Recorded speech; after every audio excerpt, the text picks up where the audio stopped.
ಚಾಲಕರು ಲಾರಿ ಮೇಲೆ ಇನ್ನು ಲಾರಿ ಮಾಲೀಕರು ಇಡೀ ಅವರು ಕೆಲವರು ರೊಕ್ಕ ಇದ್ದವರು ರೊಕ್ಕ ನಗದಿ ಕೊಟ್ಟು ಲಾರಿ ತಂದಿರ್ತಕ್ಕಂಥವ್ರು ಅದರ.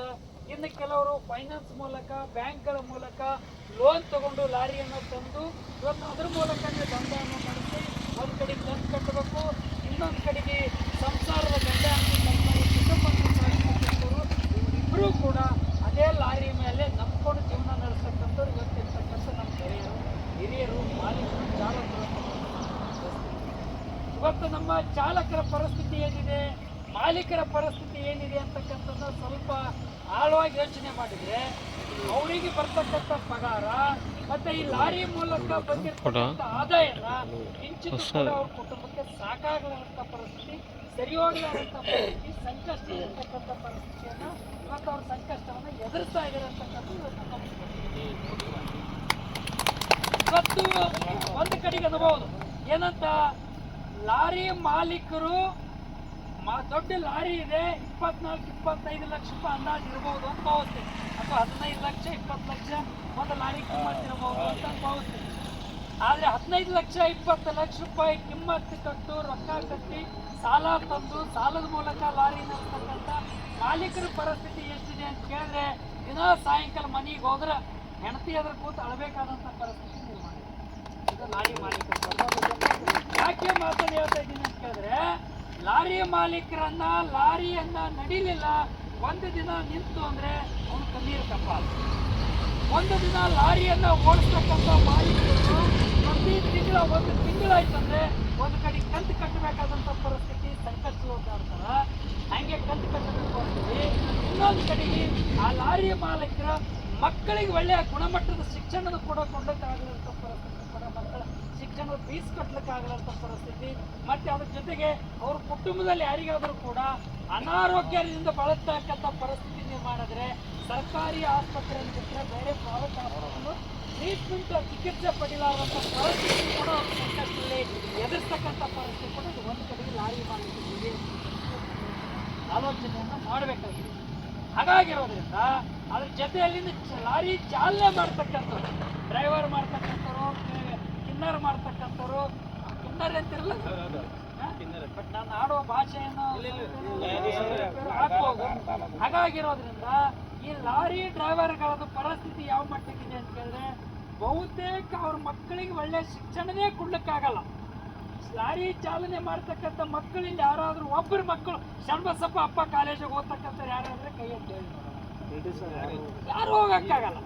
ಸರ್ಕಾರಿ ಶಾಲೆಗಳನ್ನು ಬಿಟ್ಟರೆ ಬೇರೆ ಪ್ರೈವೇಟ್ ಸ್ಕೂಲ್ ಓಡಿಸೋಕ್ಕಾಗಲ್ಲ.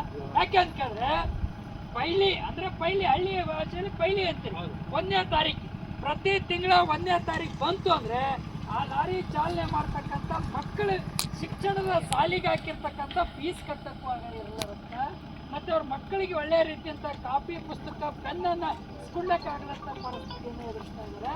ಇನ್ನು ಸ್ಕೂಲ್ಗಳಲ್ಲಿ ಮಕ್ಕಳಿಗೆ ಅಲ್ಲಿ ಸ್ಕೂಲ್ ಡ್ರೆಸ್ಗಳನ್ನು, ಬೂಟ್ಗಳನ್ನು, ಇವತ್ತು ಪೈತಾಪನ್ನು, ಡ್ರೆಸ್ಗಳನ್ನು ಖರೀದಿ ಮಾಡಲು ಕೂಡ ಗುಣಮಟ್ಟದ ಕೊಡಿಸ್ಲಿಕ್ಕೆ ಆಗಲಾರಂಥ ಪರಿಸ್ಥಿತಿ ಕೂಡ ಇನ್ಸಲ್ ಫೀಲನ್ನು ಒಂದು ಕಡೆಗೆ ಅನುಭವಿಸ್ತಕ್ಕಂಥ ಪರಿಸ್ಥಿತಿ ಲಾರಿ ಚಾಲನೆ ಮಾಡ್ತಕ್ಕಂಥ ಡ್ರೈವರ್ಗಳ ಪರಿಸ್ಥಿತಿ ಇದನ್ನು ಸಂಕಷ್ಟನೇ ಎದುರಿಸ್ತಾರೆ.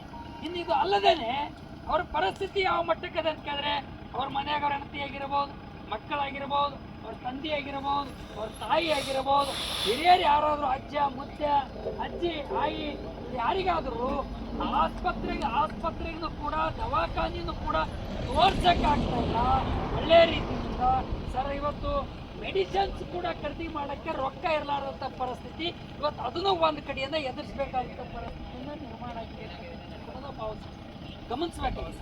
ಇದ್ರ ಜೊತೆಯಲ್ಲಿ ಎಲ್ಲದಕ್ಕಿಂತ ಮುಖ್ಯವಾಗಿ ಇವತ್ತೇನಾಗಿದೆ, ಲಾರಿ ಚಾಲನೆ ಮಾಡ್ತಕ್ಕಂಥವ್ರು ಏನಿದಾರ ಆ ಡ್ರೈವರ್ಗಳನ್ನ ಲಾರಿ ಚಾಲನೆ ಮಾಡಿ ಸಾಯಂಕಾಲ ಮನೆಗೆ ಹೋದ್ರೆ ಮಕ್ಕಳು ಬಿಸ್ಕಿಟ್ ಕೇಳಿದ್ರೆ, ಬ್ರೆಡ್ ಕೇಳಿದ್ರೆ, ಕೇಕ್ ಕೇಳಿದ್ರೆ, ಚಾಕ್ಲೇಟ್ ಕೇಳಿದ್ರೆ ಕುಡಿಸಕ್ಕೆ ಆಗ್ಲಾರಂಥ ಪರಿಸ್ಥಿತಿಯನ್ನು ಕೂಡ ಒಂದು ಕಡೆ ಈ ಪರಿಸ್ಥಿತಿಯನ್ನು ನಾವು ಲಾರಿ ಎಲ್ಲದರ ಮಧ್ಯದಲ್ಲಿ ನಾವು ಕೇಳೋದೇನು, ಒಳ್ಳೆ ಒಂದು ಫುಡ್ ಅಂದ್ರೆ ಒಳ್ಳೆ ಆಹಾರ, ಒಳ್ಳೆ ಊಟ, ಹುಣ್ಣಿ ಹಬ್ಬ ಅಮಾಸಿ ನೀವು ಬಹುತೇಕ ಏನಂತಿರೋ ಗೊತ್ತಿಲ್ಲ. ಈಗ ಬಹುತೇಕ ಕಾರುಣ್ಯ ಹಬ್ಬ ಬಂತು ಅಂದ್ರೆ ಒಳ್ಳೆ ಮನೆಯಾಗ ಒಂದು ಒಳ್ಳೆ ಹೋಳಿಗೆ ಅಂತಿರಲ್ಲ, ಹೋಳಿಗೆ ಅಂತೀರಪ್ಪ, ನಾನು ಏನು ಅಂತಿರೋ ಗೊತ್ತಿಲ್ಲ. ಹೋಳಿಗೆ ಮೊನ್ನೆ ಬಕ್ರೀದ್ ಹಬ್ಬ ಆಯ್ತು. ಬಕ್ರೀದ್ ಹಬ್ಬ ಆ ಜನ ನಮ್ಮ ಪವಿತ್ರವಾಗಿರ್ತಕ್ಕಂಥ ಬಕ್ರೀದ್ ಹಬ್ಬ ಆಚರಣೆ ಮಾಡ್ಬೇಕಾದ್ರೆ ಅವ್ರು ದೊಡ್ಡ ಹಬ್ಬ, ಹಿರಿಯರಪ್ಪ ಇಂಥವೆಲ್ಲವನ್ನು ಹುಣ್ಣಿ ಹಬ್ಬ ಹರಿದಿನನ್ನ ಆಚರಣೆ ಮಾಡ್ಬೇಕಾದ್ರೆ ಕಣ್ಣೀರು ಕಪ್ಪಾಳು ಬರ್ತಕ್ಕಂಥದ್ದು. ಮನೆಗೊಂದು ಒಳ್ಳೆ ರೀತಿಯಿಂದ ಎಣ್ಣೆ, ಉಪ್ಪ, ಖಾರ, ಬ್ಯಾಳಿ, ಅಕ್ಕಿ, ಮಕ್ಕಳಿಗೆ ಬಟ್ಟಿ, ಮನ್ಯಾಗ ಹೆಂಡತಿಗೆ ಏನಾದರೂ ಸೀರೆ, ಕುಪ್ಸ ಇಂಥವೆಲ್ಲ ಖರೀದಿ ಮಾಡ್ಬೇಕಾದ್ರೂ ಕೂಡ ಹಿಂದ ಮುಂದೆ ನೋಡಿ ಅನುಭವಿಸ್ತಕ್ಕಂಥವ್ರು ಯಾರಾದರೂ ಇದ್ರೆ ಈ ಭೂಮಿ ಮೇಲೆ ಅದು ಲಾರಿ ಚಾಲಕರು ಅಂತಕ್ಕಂಥ ಮಾತನ್ನು ಕೂಡ ಇವು ಎರಡರ ಮಧ್ಯದಲ್ಲೂ ಕೂಡ ಇವತ್ತು ಸರ್ಕಾರ ನಮಗೆ ಆತಂಕವನ್ನು ತಂದು ಒಡ್ಡಿರ್ತಕ್ಕಂಥ ಪರಿಸ್ಥಿತಿ ನಿರ್ಮಾಣ ಆಗಿದೆ. ಏನಾಗಿದೆ ಪರಿಸ್ಥಿತಿ? ಒಂದ್ ಕಡೆಗೆ ಡೀಸೆಲ್ ರೇಟ್ ಜಾಸ್ತಿ ಮಾಡಿದೆ, ಇನ್ನೊಂದು ಕಡೆಗೆ ಪೆಟ್ರೋಲ್ ರೇಟ್ ಜಾಸ್ತಿ ಮಾಡಿದೆ, ಮತ್ತೊಂದು ಕಡೆಗೆ ಅನಿಲ ಗ್ಯಾಸ್ ಬೆಲೆಯನ್ನ ಏರಿಕೆ ಮಾಡಿದೆ, ಇನ್ನೊಂದು ಕಡೆಗೆ 4ನೇ ಭಾಗ ದಿನ ಬಳಕೆಯ ವಸ್ತುಗಳ ಬೆಲೆಗಳನ್ನ ಗಗನಕ್ಕೇರಿಸಿ ಇಡೀ ಲಾರಿ ಮಾಲೀಕರ ಮೇಲೆ, ಲಾರಿ ಚಾಲಕರ ಮೇಲೆ, ವಾಹನಗಳ ಮೇಲೆ, ಜನಸಾಮಾನ್ಯರ ಮೇಲೆ ಬೆನ್ನಿಗೆ ಚೂರಿ ಆಗ್ತಕ್ಕಂಥ ರೀತಿಯಲ್ಲಿ ಪೆಟ್ರೋಲ್, ಡೀಸೆಲ್, ಅನಿಲ್ ಗ್ಯಾಸ್ ಬೆಲೆ ಏರಿಕೆ ಮಾಡೋದ್ರ ಮೂಲಕ ಜನಸಾಮಾನ್ಯರ ಬದುಕನ್ನು ಬೀದಿಗೆ ತಳ್ಳ ಕೊಟ್ಟಿರ್ತಕ್ಕಂಥ ರೀತಿಯಿದೆ. ಇವತ್ತು ನಾವು ಅದನ್ನೆಲ್ಲವನ್ನು ಕೂಡ ಖಂಡಿಸಬೇಕಾಗಿದೆ ಅಂತಕ್ಕಂಥ ಪರಿಸ್ಥಿತಿ ಇದೆ ಅಂತಕ್ಕಂಥ ಮಾತನಾಡಬೇಕು. ನಾವು ಖಂಡಿಸಬೇಕು ಅಂತಕ್ಕಂಥ ಮಾತನ್ನು ಕೂಡ ಹೇಳಕ್ಕೆ ನಾನು ಬಯಸ್ತೀನಿ. ಇವತ್ತು ನಾವೇನು ಕೇಳ್ಕೊತೀವಿ? 2 ಭಾಗ ಅಂತ 2 ವಿಚಾರ ಅಂತ ಕೇಳ್ಕೊಟ್ಟಿವಿ. ಏನ್ ಕೇಳ್ಕೊಟ್ಟಿವಿ? ಇವತ್ತು ದಿನಬಳಕೆ ವಸ್ತುಗಳ ಬೆಲೆ ಏರಿಕೆ ಮಾಡ್ತಾರ, ಪೆಟ್ರೋಲ್ ಡೀಸೆಲ್ ರೇಟ್ ಬೆಲೆ ಏರಿಕೆ ಮಾಡ್ತಾರ.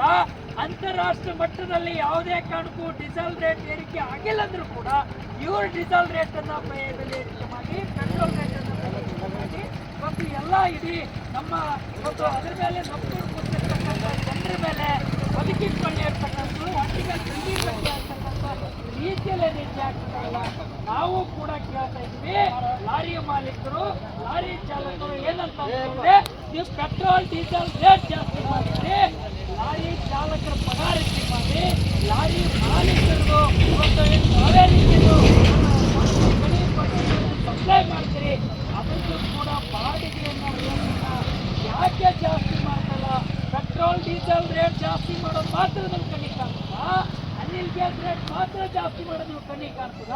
ಹಳ್ಳ್ಯಾಗ ಉಳಿದು ಕಂತು ಕಟ್ಟಿ ಸಾಲ ಸೂಲ ಮಾಡಿ ಲಾರಿ ತಂದು ಲಾರಿ ನಡೆಸ್ತಕ್ಕಂಥವ್ರು, ರೋಡ್ ಮೇಲೆ ಓಡಾಡ್ತಕ್ಕಂಥವ್ರು ಅವ್ರ ಬದುಕಿನ ಬಗ್ಗೆ, ಲಾರಿ ಕಿರಾಯಿ ಬಗ್ಗೆ, ಲಾರಿ ಬಾಡಿಗೆ ಬಗ್ಗೆ ಯಾಕೆ ಇವತ್ತು ಚಿಂತೆ ಮಾಡ್ತಾ ಇಲ್ಲ? ಯಾಕೆ ಚಿಂತೆ ತೋರಿಸಿಲ್ಲ?